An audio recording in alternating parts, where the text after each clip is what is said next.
nada, me presento para las personas que no me conocen. Mi nombre es Luis Ángel Fernández Concepción. Yo soy creador de contenido en YouTube y también profesor en Udemy y Hotmart. Es decir, tengo cursos en esas dos plataformas. Soy de República Dominicana, no sé si lo anotan por mi acento o quizás se note más adelante por algunas palabras dominicanas o jergas dominicanas que se me salgan mediante esta charla. Y soy estudiante de la licenciatura de informática en la Universidad UTECO, es decir, Universidad Tecnológica del Cibao Oriental. Tengo actualmente 20 años de edad, casi 21, y también soy desarrollador freelancer, lo que quiere decir que yo ofrezco mis servicios a pymes, es decir, pequeñas y medianas empresas, o una persona que tenga un negocio X, ya sea para una landing page, un portafolio y cosas así, ¿no? Bueno, ya viendo una presentación pequeña acerca de mí, vamos a tratar el punto. Es algo rápido y es para hablar acerca de qué es JavaScript, ¿no? Como todos sabemos, JavaScript es un lenguaje de programación. Pasemos a la siguiente diapositiva. No, no, mentira. JavaScript es un lenguaje de programación, pero hay que conocer bien a fondo cómo es este lenguaje. JavaScript es un lenguaje de programación interesante porque, a diferencia de otros lenguajes de programación, recuerden que se clasifican en compilados e interpretados, este es interpretado por el navegador. Es decir, JavaScript no sale del navegador, o al menos eso creíamos hasta que salió Node. Pero el punto es que este lenguaje no se compila, sino que lo interpreta el navegador y vive dentro del mismo. Yo si quiero puedo abrir cualquier ventana del navegador y escribir código de JavaScript directamente sin instalarme nada, porque JavaScript se cuenta presente en todos los navegadores. Es principalmente utilizable para la creación de páginas web de forma interactiva. JavaScript al principio, cuando surgió, simplemente las personas lo veían como este lenguaje de programación para hacer animaciones bonitas sin tener que utilizar mucho CSS. Y bueno, al principio fue así, pero a medida que JavaScript fue evolucionando, se le fueron agregando tantas características interesantes y su ecosistema creció tanto que al final se convirtió en un lenguaje de programación todoterreno. Y bueno, yo he resaltado las cosas más principales, que son estas cinco, a mi parecer. La primera es la sintaxis. Para mí, el único lenguaje de programación que es más fácil que JavaScript es Python, porque Python fue creado para que tú aprendas el lenguaje de programación de una, porque es literalmente traducir de inglés a español, ¿no? Y JavaScript va similar por ese mismo camino. La facilidad en la sintaxis de JavaScript es el tema del tipado, pero esto a la vez es una desventaja porque pueden existir pequeños bugs que a simple vista no se vean. Y esto lo vamos a tratar un poquito más tarde. La segunda ventaja de por qué tienen que aprender este lenguaje de programación es la documentación. Tienen una de las mejores documentaciones que yo he visto y además tienen una gran comunidad. Si tú tienes algún problema con JavaScript, vas a encontrar una solución, ya sea en Facebook, foros de cualquier otra aplicación móvil, en Stack Overflow, incluso preguntándole a la misma inteligencia artificial o auxiliándote de la documentación o canales de YouTube. Porque la comunidad que tiene este lenguaje de programación es completamente absurda. Es de las comunidades más activas y por eso siempre se están creando librerías y frameworks nuevos a cada rato. Luego, está presente en los navegadores. Esto ya lo expliqué anteriormente, que si tú tienes un navegador o algo, un dispositivo donde esté un navegador, JavaScript va a correr simple. Es todoterreno porque a medida que fue evolucionando se pueden hacer múltiples aplicaciones, desde juegos, aplicaciones móviles, frontend y backend, con un solo lenguaje de programación. Y lo último es su gran ecosistema. Nosotros tenemos una gran gama de frameworks para nosotros poder elegir en JavaScript. Es decir, yo una cosa la puedo hacer tanto con una tecnología como la puedo hacer con otra. Y esto es bastante útil porque si a mí no me gusta una tecnología en concreta, pues tengo múltiples alternativas para yo poder empezar a trabajar y crear un proyecto, que es el ecosistema de JavaScript. Empecemos por frontend. Estas son algunas de las tecnologías. He dejado varias afuera, pero he colocado aquí las principales y ven que aquí hay 9 en pantalla. Estas son las tecnologías principales del frontend para JavaScript, pero ya aviso que hay más. A mí aquí se me escapó colocar a Remix, Solid y otras más como Ember, que también pertenecen al desarrollo frontend. Pero como pueden ver, tienen una gran cantidad de frameworks y librerías, ya que algunos de estos no son frameworks, sino que son librerías, para ustedes poder crear un proyecto desde cero desde el lado del cliente. Empecemos primero con la que tenemos aquí, que es jQuery, que jQuery es una librería bastante popular que fue muy utilizada antes de la explotación de todos los demás frameworks de JavaScript. jQuery era el rey de la web, por así decirlo. De hecho, hay páginas web que todavía tienen jQuery, por eso algunas empresas lo requieren aprender. Si son muy antiguas sus aplicaciones y tal, pues tienen jQuery dentro de sí. Luego vemos aquí a React, que no sé por qué algunas personas creen que es un framework cuando no es así. React es una librería desarrollada por Meta, es decir, por Facebook, y es mantenida por esta gran plataforma, tiene una gran comunidad y tiene un montón de librerías que se agregan a esta librería. De React, Vue y Angular, React es la segunda con la mayor curva de aprendizaje porque al tener que auxiliarse de otras tecnologías, pues la curva de aprendizaje se eleva como un poquito. Luego tenemos Vue.js. Vue.js es otro framework interesante de JavaScript, ya que nos permite crear aplicaciones reactivas de forma fácil con una sintaxis muy simple. Y también tenemos a Angular, que es uno de los frameworks más queridos también de JavaScript. Angular nos permite crear aplicaciones muy robustas y de los tres anteriormente mencionados, Angular es el que tiene como la mayor curva de aprendizaje. Pero es un framework bastante bonito que nos ofrece ya una estructura y con una gran configuración ya preestablecida. Además de que nos ofrece una arquitectura de software que es basada en módulos, que es bastante interesante. Luego tendríamos Svelte, que es otro framework interesante. Astro para crear aplicaciones estáticas, es decir, sitios web estáticos como portfolios, landing page, etc. Luego tenemos a Nuxt, que es un meta framework de Vue, es decir, es un framework de otro framework. Básicamente, Nuxt es como un plus añadido a Vue.js. O sea, es el mismo Vue, pero con mejores características, por así decirlo. Luego tendríamos Next.js, que es un meta framework para React, es decir, React, al ser una librería, necesita ciertos componentes para ser un framework establecido, y Next fue creado en base de React. O sea, si tú sabes React, puedes utilizar Next simplemente, ya que Next te ofrece el sistema de routing, server-side components y un montón de funcionalidades más que React pues no tiene. Y luego aquí en el último de los frameworks teníamos pues a Preact, que es como una versión más ligera de React desarrollada por otras personas que no son Meta. Y luego aquí estábamos hablando acerca del backend, que decíamos que en backend nosotros tenemos estas cuatro tecnologías, pueden existir más, pero estas son las más conocidas.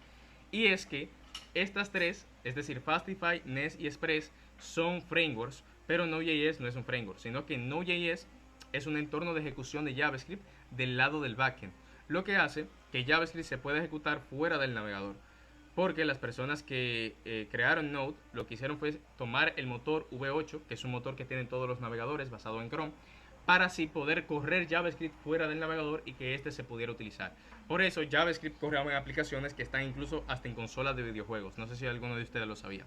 Y bueno, estos tres que son C frameworks de backend nos permiten a nosotros crear servidores desde cero con JavaScript. Fastify es muy popular y el nombre lo dice, es un framework para tú desarrollar de forma rápida con una sintaxis bastante legible. Luego tendríamos Nest.js, que es uno de los que está tomando más popularidad durante los últimos años, ya que al estar basado en Angular, si tú sabes Angular, puedes aprender rápidamente Nest.js.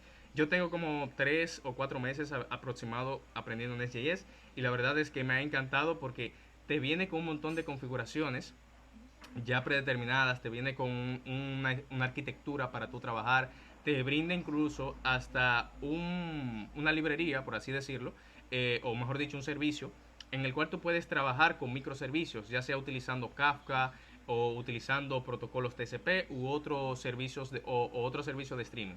Y también tendríamos Express, que es como el más popular a nivel de comunidad, porque Express es como el hijo querido de Node.js. Existen muchas aplicaciones que están construidas en Express porque Express tiene una sintaxis fácil, se integra fácilmente y además que estos dos señoritos, bueno, principalmente este, está basado en Express, ¿no? Es decir, si tú sabes Express, te puede pasar a Nest.js en un parpadeo. O mejor dicho, de cómo dominar este ecosistema de forma rápida. Aquí les traigo estos 4 tips que son lo que me han servido a mí para yo aprender rápido estas tecnologías. Primero, dominar las bases de JavaScript. Si tú no dominas bien las bases de JavaScript, no se te hará fácil aprender estas tecnologías, porque todas ellas parten desde el principio de las bases del lenguaje de programación. Al igual que si tú estás aprendiendo Python y te quieres pasar a un framework como por ejemplo FastAPI o Django, pues tienes que dominar las bases de Python. Así mismo pasa con JavaScript y con todos los lenguajes de programación. Si tú quieres dominar una tecnología X de un lenguaje de programación, tienes que dominar las bases del mismo. Lo segundo es que tienes que tener una buena lógica de programación. Es decir, practicar y crear pequeñas apps para que así tú puedas desarrollar mejor esa lógica. Luego, leer la documentación y preguntar en foros o a la inteligencia artificial cuando tú tengas alguna duda. Porque nosotros somos seres humanos, nosotros no embotellamos código y podemos fallar a la hora de escribir algo, ¿no? Entonces, ahí nos auxiliamos de la documentación, le podemos preguntar a colegas o podemos preguntar en foros o incluso algo que yo utilizo mucho actualmente es utilizar la inteligencia artificial como docente. Es decir, si yo quiero empezar a aprender, supongamos Astro, yo me pongo a leer la documentación, si hay alguna documentación que no comprendo, le digo a ChatGPT u otra inteligencia artificial que me explique cómo podría hacer X cosa y que me detalle para qué funciona en concreto, porque ustedes saben que una funcionalidad puede convertirse en varias y así sucesivamente. Y por último, que todo desarrollador de JavaScript tiene que saber es aprender TypeScript. Si tú no sabes TypeScript, jamás vas a encontrar trabajo laboral, porque TypeScript es como un plus a JavaScript, ya que como dije al inicio de la clase, JavaScript, la ventaja y desventaja a su vez es su sintaxis. Y esa sintaxis es que al tener un lenguaje, hacer un lenguaje de tipado dinámico y no tener un tipado estático, podemos tener muchos bugs a la hora de crear una aplicación muy compleja. Y yo me di cuenta de esto a la hora de aprender TypeScript cuando estaba interactuando con el local storage de una aplicación que estaba creando. Y me di cuenta que a la hora de tipearlo con TypeScript me estaba evitando un montón de errores que podrían haber sucedido si yo lo hubiese dejado trabajado, si lo hubiese dejado pues escrito en JavaScript, nuestro proyecto, ¿no? Bien, entonces ya viendo esa configuración, vamos a empezar a crear el servidor de Express. Lo primero es extraer Express, entonces yo digo impórtame Express desde Express. Y ahora voy a traerme los otros módulos. El otro era Course, voy a decir, oye, tráeme a Course desde Course y tráeme también al módulo que se llama Morgan desde Morgan. Ahí está. Ahora lo primero que vamos a hacer es crear una constante para Express, ¿no? Entonces vamos a decir aquí, vamos a crear una constante a la cual vamos a llamar app y esto va a ser igual a mi constante de Express. Lo que me va a permitir a mí pues empezar a inicializar toda la parte de mi aplicación. Entonces, si yo empiezo a tipear de app, podemos ver que aquí tenemos todos estos métodos que nosotros podemos utilizar. Uno de ellos, este método que se llama listen, que es el que nos permite a nosotros indicar qué puerto de nuestro ordenador vamos a estar utilizando para que nuestra aplicación escuche. En este caso, por lo general se coloca el puerto 3000, pero ustedes pueden colocar otro nombre. Si yo quiero el puerto 4000, coloco 4000 y así sucesivamente. Y aquí lo último que haré es un console log que diga server running on port y aquí voy a decir 3000. Esto es lo que está diciendo que se está ejecutando mi servidor en el puerto 3000. De momento puedo ejecutar esto utilizando Node directamente, pero lo que voy a hacer es que voy a crear un comando acá en el package.json para hacer eso. Ese comando vamos a llamarlo def y vamos a decirle, vamos a eliminar esto de aquí, nos vamos a quedar simplemente con las comillas y vamos a decirle que Node va a entrar a la carpeta source y va a ejecutar el index.js, pero esto lo va a ejecutar en modo watch. El modo watch es una nueva característica de Node.js que nos permite siempre mantenernos como a la espera de cambios en nuestro código. Entonces vamos a ejecutar este comando. Para ello decimos npm run y damos el nombre def, que fue el nombre que le dimos aquí en el apartado de los scripts. Voy a ver si esto ya de React se terminó de instalar. No, todavía le faltan algunas cosas.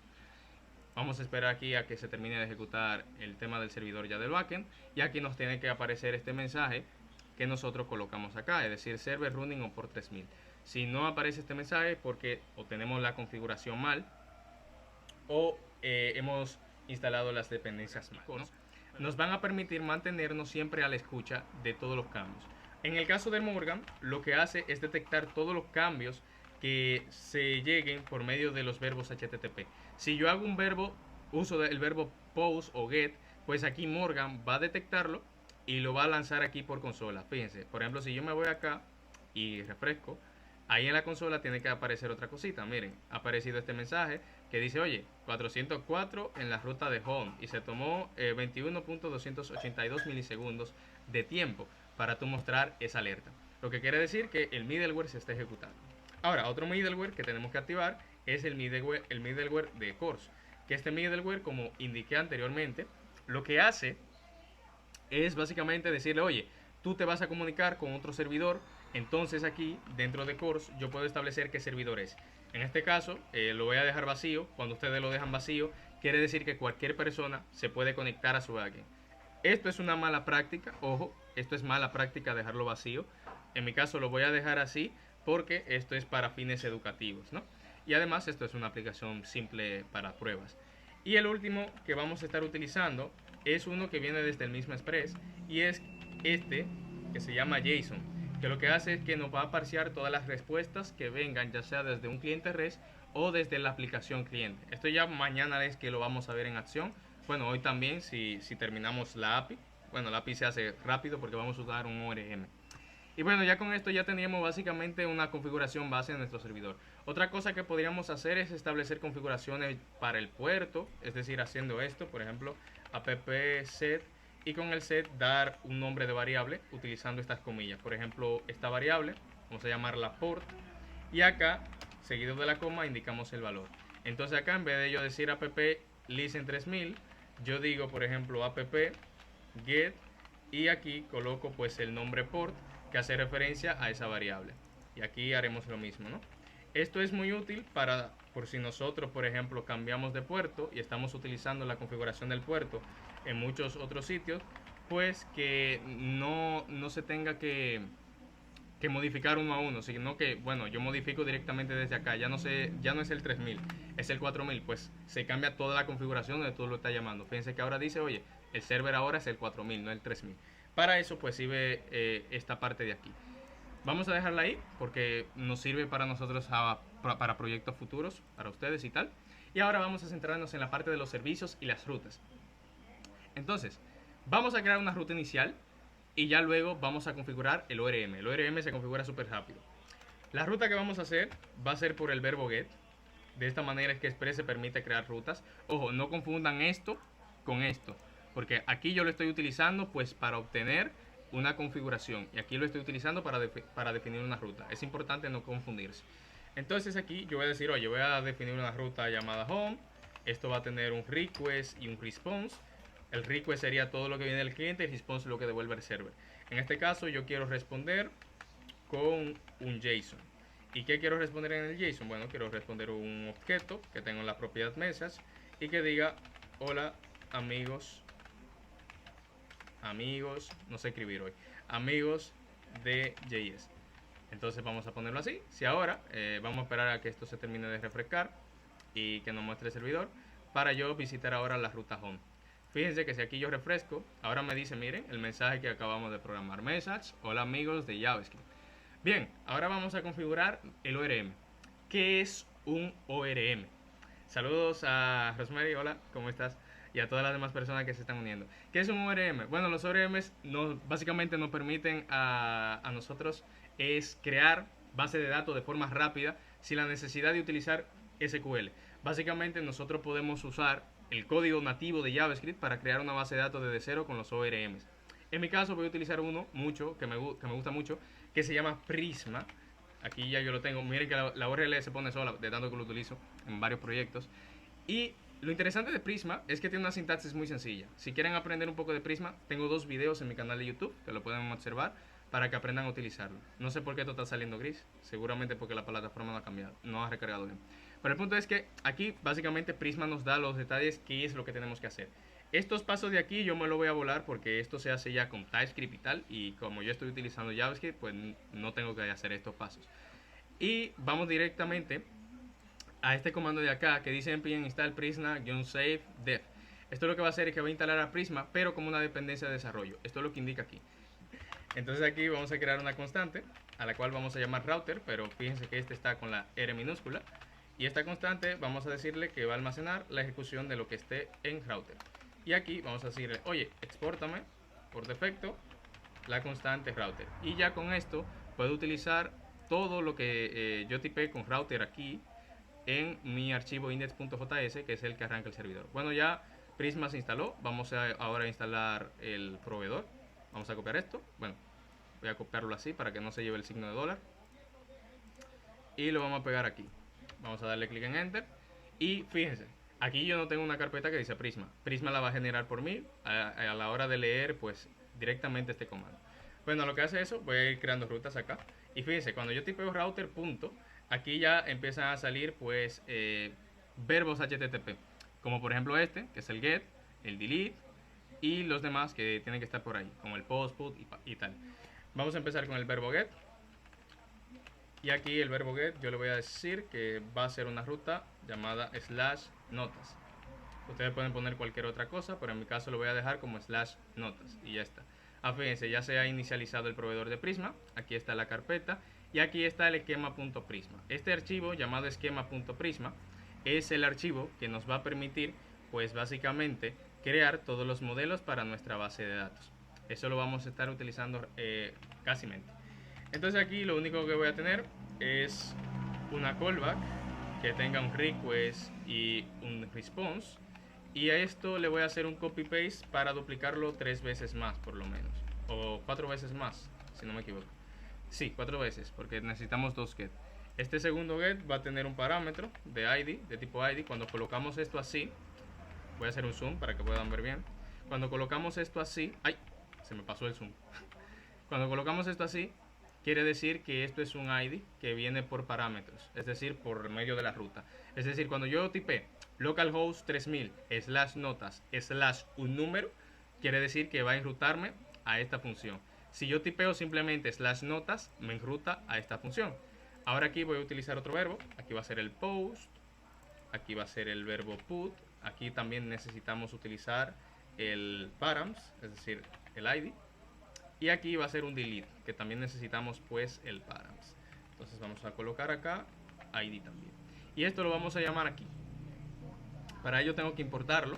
Recuérdense que yo lo estoy exportando desde el otro fichero. Y aquí simplemente voy a colocar import notas router, lo voy a llamar. Y le voy a decir de dónde viene. Ojo con esto a la hora de importarlo. Y es que, fíjense, que aquí me aparece dos formas de importarlo, una sin la extensión y otra con la extensión. Yo siempre recomiendo que pongan la que tiene la extensión porque a veces da errores de compilación. Entonces, ojito con eso. Y luego, aquí para poder llamarlo, decimos app.use para utilizarlo como si fuera un middleware. Y aquí simplemente llamamos a notas router, que fue el nombre que le dimos a la exportación. Esto lo pegamos acá y ya, se finí. Entonces ahora sí, ya podemos empezar a trabajar en el esquema.prisma. Vamos a crear un modelo. Ojo con esto. Cuando ustedes se bajen el proyecto y tal, esto lo van a tener gris. Esto me está saliendo así porque yo tengo una extensión que se llama Prisma. Vamos a ver si la veo. Por aquí, ¿dónde está? Miren aquí. Esta extensión que incluso está verificada, se la tienen que instalar para que esto le aparezca con decoradores y autocomplete. Si no, le va a aparecer como si fueran comentarios, es decir, con este color gris. Bien, para crear modelos, Prisma nos dice en su documentación que nosotros utilicemos la palabra reservada module y que le demos los nombres en singular. Fíjense que no está en plural. Y luego que empecemos a definir cada una de sus props. Entonces vamos a hacer eso. Vamos a decir acá module, se llama notas, en este caso sería nota porque es en singular. Y aquí vamos a crear un ID y voy a decir, oye, esto va a ser del tipo @id porque es un ID, será entero. Y vamos a decirle que por defecto esto se va a autoincrementar con la función autoincrement. Luego vamos a darle lo que sería un título y vamos a decir que el título va a ser de tipo string y vamos a darle una descripción, ahí está, que también va a ser de tipo string y una fecha de creación. Y aquí le vamos a decir que esto es de tipo deptime y que por defecto vamos a estar utilizando el método now, que básicamente toma el tiempo actual. Ya una vez creada nuestros modelos, en este caso el modelo, porque solamente estaremos utilizando uno, lo que hay que hacer es migraciones. Las migraciones lo que hace es que convierte este código de JavaScript en código de consulta. Es decir, lo va a transformar a sintaxis para SQLite. Para ellos utilizamos esto, y esto de aquí, lo que está después del guión name, es un nombre que nosotros lo podemos cambiar. Si yo quiero poner aquí hola, se guardará con el nombre de hola. Lo que pasa es que aquí la documentación, como sugiere que el primer comentario, la primera migración, perdón, se llame así, pues lo vamos a dejar con el nombre de init. Pero ustedes pueden hacer más migraciones. Esto es porque, por ejemplo, si yo modifico este modelo después de hacer esta migración, puedo crear otra migración con otro nombre y esto lo va a guardar pues aquí en la carpeta de Prisma. En el caso de que ustedes utilicen otra vez SGBD, como MySQL, Postgres y tal, lo que va a hacer es de mostrarles unos permisos para que se pueda conectar al SGBD. Ustedes le van a dar que sí, le va a pedir contraseña y tal de su SGBD local y le dan que sí, que sí, que sí y ya. Fíjense que aquí ya se ha creado una carpeta de migración, la carpeta de base de datos y este otro archivo, ¿no? Y fíjense que aquí la carpeta de migration se llama con el mismo nombre que nos viene en la documentación para realizar la primera migración, que se llama init. Entonces todas las migraciones se van a almacenar aquí y aquí vendría pues a aparecer el código que se ha transformado la migración. Fíjense que aquí sería el código convertido ya a nivel de SQLite. Esto sería, bueno, ¿dónde está? Esto es esto en SQLite. Y eso todo lo hicimos pues a puro JavaScript, ¿no? Una vez ya teniendo todas las migraciones creadas, lo que tendríamos que hacer es crear un archivo para tener una constante del Prisma Client. Bueno, se ha terminado de instalar de hacer ahora. Fíjense que aquí se estaba haciendo otro proceso. Aquí lo que estaba haciendo era instalando el Prisma Client. Lo que pasa es que a mí no se me ve porque tengo un cintillo aquí del compartir pantalla de Google Meet. Entonces ahora lo que vamos a hacer es iniciar el Prisma Client y para eso fue que yo creé esta carpeta llamada Live para tener aquí toda la configuración del Prisma Client. Entonces aquí lo que voy a hacer es crear un archivo al cual voy a llamar prisma.javascript.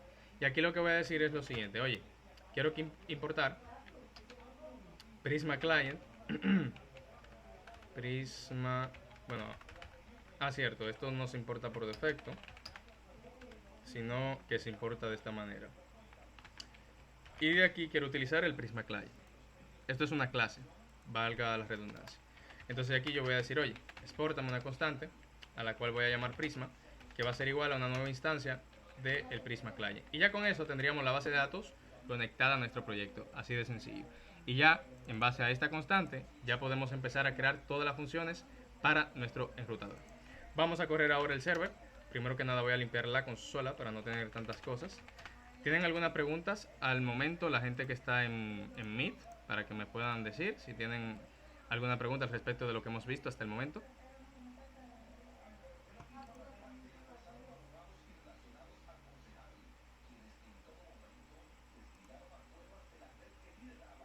¿Hay preguntas, chicos?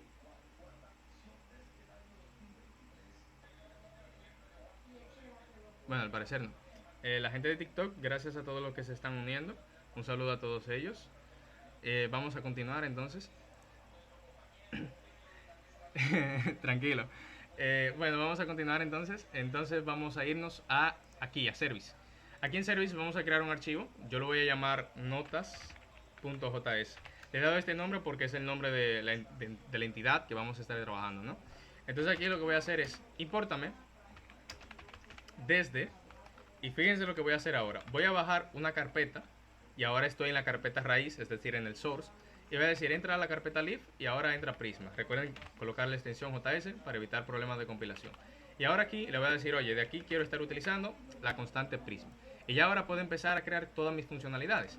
Vamos primero a crear, quiero hacer una pregunta antes de, ¿quieren que yo haga el código que voy a escribir ahora, lo haga con funciones de tipo flecha o con functions simplemente? Porque yo estoy familiarizado con ambas, lo puedo hacer con ambas, pero si alguno de ustedes tiene un inconveniente con una sintaxis u otra, lo puedo hacer con function para que sea más fácil. No sé qué ustedes opinan.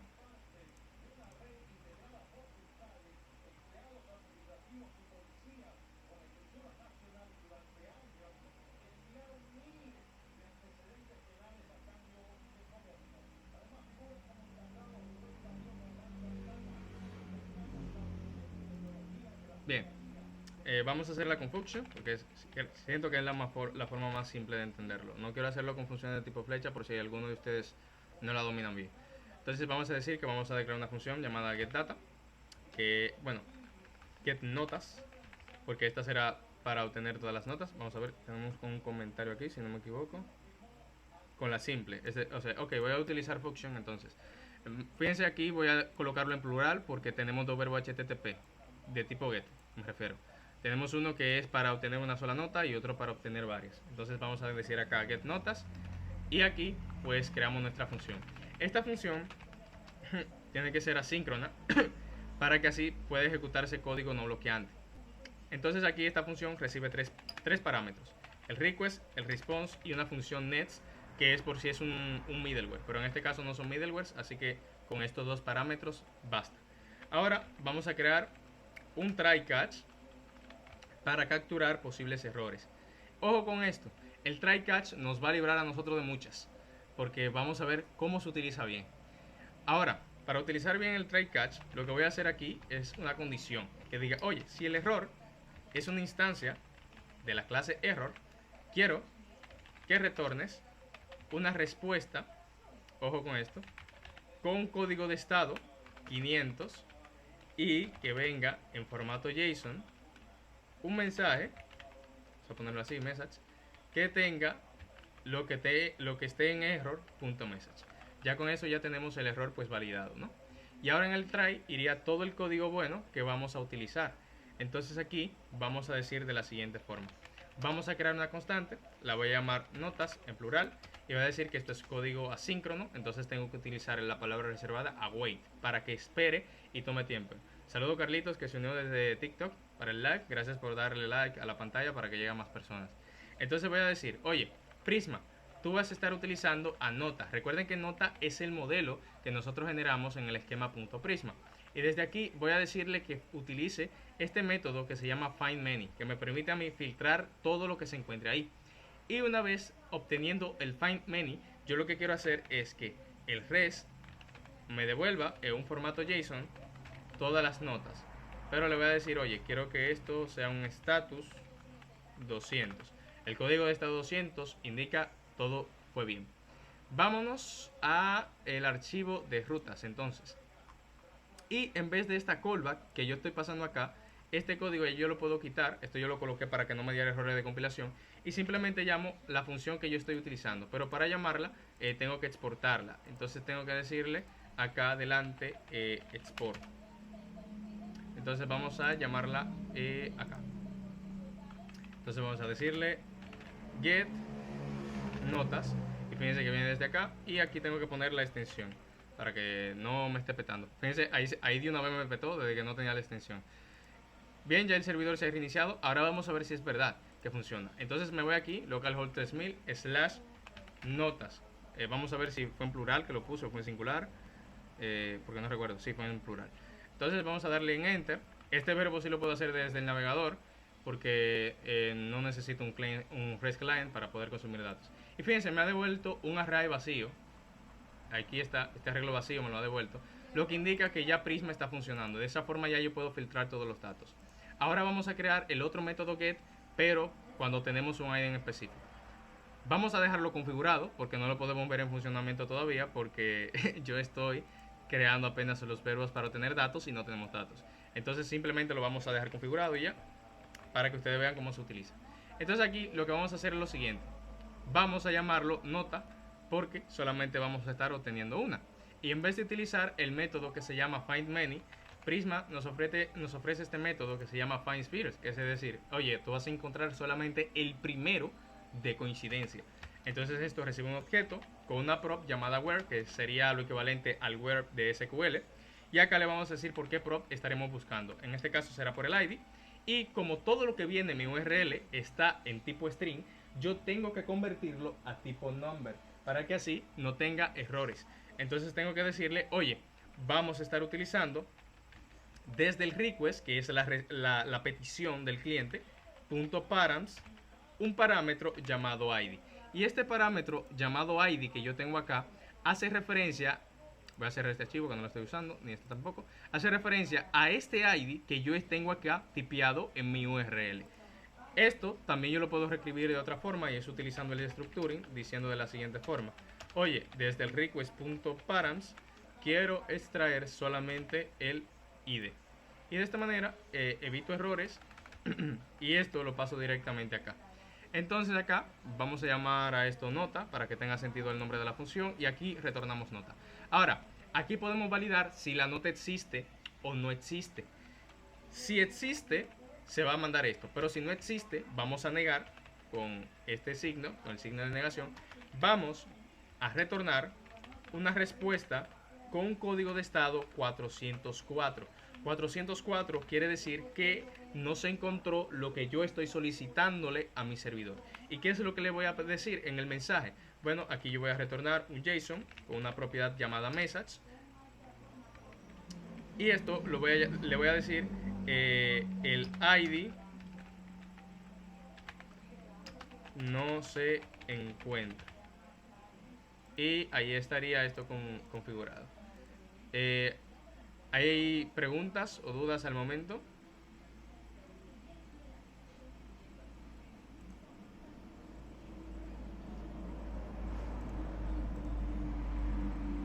Bien, gracias. Voy a continuar aquí. Vamos a crear ahora la otra función, la de post, para así probar tanto la de post como la de obtener los datos. Entonces, bueno, para evitar copiar sintaxis, el control C y control V que nos salva muchas veces. Y aquí ya tenemos esto. Voy a renombrar esto y le voy a decir post nota. Para así hacer referencia que esto va a utilizar el verbo post. Esto lo quito porque no lo estaré utilizando. Esto lo puedo quitar y me voy a quedar hasta aquí. Ahí está. Entonces, aquí que vamos a decir, oye, vamos a utilizar de Prisma, el modelo de notas, y ahora fíjense que Prisma tiene este método que se llama create. Este método create nos permite a nosotros crear datos y recibe un objeto que tiene una prop llamada data, que a su vez es otro objeto. Aquí tenemos que pasarle desde el request body todo lo que nosotros indicamos acá que no se coloca por defecto, que en este caso son estos dos valores, el título y la descripción. Entonces yo lo que voy a hacer es lo siguiente. Voy a hacerle un destructuring a lo que venga del request.body. Y voy a decirle, oye, del request.body quiero destructurar el título y la descripción. Vamos a escribirlo bien. Descripción. Si yo lo tengo mal escrito acá, pues me va a salir un error de compilación. Así que tengo que fijarme bien cómo lo escribí en ambos lados. Entonces acá voy a decirle, oye, vamos a agregar en título lo que viene de título y en descripción lo que viene de descripción. Y ya de esta forma estamos creando datos. Y aquí estamos retornando pues la respuesta de esos datos. Ahora ya puedo empezar aquí a modificar sintaxis y aquí utilizar el getNota, aquí está, y utilizar el postNota. Vamos a quitar esto y aquí decimos postNota. Fíjense que este no utiliza el params porque no es solicitado para este verbo HTTP. Ahora ustedes se preguntan, oye, si tú no puedes usar el post desde el navegador, ¿cómo lo harás? Bueno, para eso existen unas cositas llamadas clientes REST que lo que nos permiten a nosotros es básicamente simular un servidor cliente. En este caso yo tengo uno acá instalado que se llama ThunderClient, que es bastante bueno. Entonces vamos a utilizar ThunderClient para hacer todas esas pruebas, tanto con el verbo put y delete, que serían los últimos verbos que nos quedarían por ver. Voy a abrir aquí una nueva ventana de ThunderClient y lo que voy a hacer aquí es colocar la dirección de mi servidor. En mi caso, como ya yo tengo una ventana aquí, lo que voy a hacer es copiar esto y pegarlo acá. Y si ustedes se fijan, si yo le doy en a esto, fíjense que aquí me está llegando la respuesta de lo que veíamos anteriormente, ¿no? Que era, ok, esto está ok. Ahora, fíjense, si yo utilizo este, que haría referencia al que tiene el parámetro, es decir, trae la tarea con ID2, aquí me dice, oye, aquí dice REST status is not a function. A ver, si escribí algo mal, vamos a ver aquí. Notas. Vamos a ver. Esto fue en este. Ah, claro. Es aquí. Se me fue una S. Normal. Vamos a darle otra vez. Voy a esperar a que el servidor se reinicie. Ahí se está reiniciando. Vamos a darle otra vez. Ah, fíjense, ahí ya aparece el 404. Dice el ID2 no se encuentra. Lo que quiere decir que ese verbo HTTP funciona. Ahora vamos a agregar datos. Para ello voy a cambiar esto de aquí y voy a darle donde dice post y luego en body. Y fíjense que aquí puedo mandarlo en JSON, XML, text, formularios, GraphQL, binario, etcétera. En mi caso como establecimos una configuración acá en el index.js, esta configuración de acá, nosotros estamos utilizando el formato JSON. Entonces vamos a trabajar con el formato JSON. Entonces aquí yo voy a crear un JSON que tenga una propiedad llamada título. A este título le voy a llamar crear video. Y acá otro llamado description. O bueno, descripción fue que lo colocamos. Descripción. Entonces vamos a colocar aquí cualquier otra información. Por ejemplo, hola. Vamos a darle en send. Y fíjense, status 200, o sea, todo fue bien, todo nice. Se tardó, miren que esto es de Milter, se tardó este tiempo, como un segundo básicamente. Y me devuelve el objeto que se ha creado. Lo que quiere decir que si yo ahora utilizo el verbo de tipo get, me tiene que aparecer un array con ese objeto incluido. Y si utilizo el get para obtener el ID 1, me tiene que devolver solamente el objeto que nosotros acabamos de crear. Que fíjense que aquí ya lo tenemos. Ahora solamente nos queda crear la función para hacer la parte de actualizar datos y eliminar datos, que también se realiza en bola de humo. Entonces vamos a volver a notas. Esto lo puedo cerrar y esto lo puedo cerrar. Vamos a volver a notas. Voy a hacer un copy paste de este código porque básicamente es simplemente cambios en algunas cositas que vamos a hacer. Por ejemplo, aquí lo que vamos a cambiar es literalmente esto de aquí. Aquí en vez de un create vamos a utilizar el update. No es muy grande el cambio. Y obviamente el nombre, porque aquí me está dando error porque tengo dos métodos con el mismo nombre. Aquí sería put nota. Y fíjense, ahí ya los errores dejaron de aparecer. Ahora, aquí hay algo interesante y es que si yo paso o trato de actualizar un ID que no existe, me va a entrar en el catch y va a lanzar esta excepción. Pero no debería de lanzar esa excepción, debería de lanzar una excepción como la que programamos aquí arriba, que el ID tal pues no se encuentra, ¿no? Entonces, para resolver ese problema, nosotros tenemos que utilizar una clase de Prisma, que es una clase que ya Prisma tiene preestablecida.